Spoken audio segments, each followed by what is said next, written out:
Now, in this session, we will discuss about uh, the propagation of TE, TM, and TEM waves between parallel planes. So, this is just an introduction. That is transverse electric, transverse magnetic, and transverse electromagnetic. The propagation of these three waves between a set of parallel planes. So, here, consider the propagation of an electromagnetic wave uh, between perfectly conducting infinite planes. On introducing restrictions on time, form, and the direction of propagation, the equation of the waves will reduce to the following set of equation. That is, mm, we know that the peculiarities of TE, TM, and TEM waves. So, when we uh,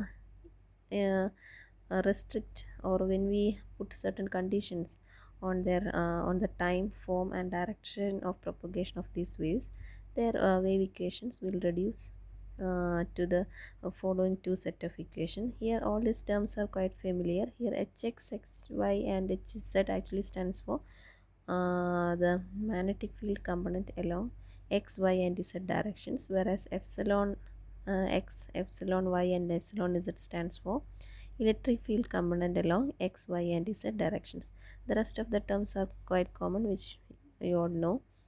Now, these two set of equations, that is equation 1 and 2, we can simplify them further just by orienting the fields or by appropriate excitation from the wave source. That is, either the uh, either the magnetic field lies along y-axis or the electric field lie along y-axis. In these two ways, we can simplify the above two set of equation once again.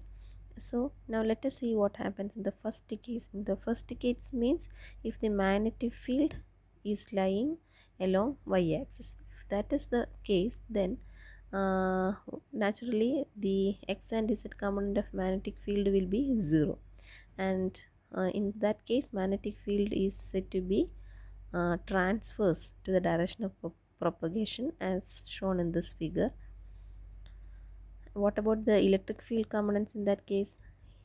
Here Ex and Ey will be the electric field components, whereas Ey will be 0, since no electric field exists in the direction of magnetic field. Now such waves are said to be transverse magnetic or TM wave, and the above given set of equations, that is 1 and 2, will reduce to these three equations, that is A, B, and C, and that actually represents the equation for transverse magnetic or TM waves.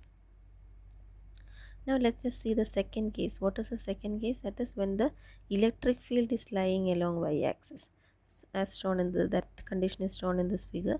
So similarly, in that case, what will be the z and x component of electric field? It will be 0, and the electric field is thus made transverse to the direction of propagation on z. Whereas what about the magnetic field components hx and hz will be there, whereas hy will be 0.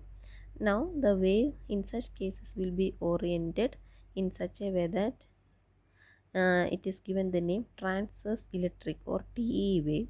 So as said above, the equations 1 and 2, which was discussed earlier, will now reduce to the three set of equations A, B, and C, and that actually represents the equations for transverse electric or TE waves. So we have discussed about two conditions. First condition was when the magnetic field is lying wholly along y-axis, we got transverse electric waves, and we have seen the equation. The second case was when the electric field is lying wholly along y-axis. We have discussed the conditions, and we have come to that wave, that is transverse electric, and that is the equation. Now the third case, exists in which magnetic field is along y-axis, whereas electric field is along x-axis.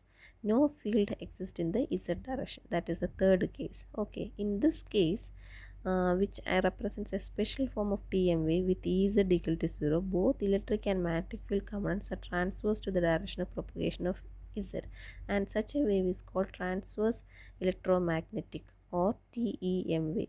So for a TEM wave, the above set of equations, that is 1 and 2, will reduce to these equations, that is A, B and C, and that actually represents the equation for transverse electromagnetic wave or TEM wave.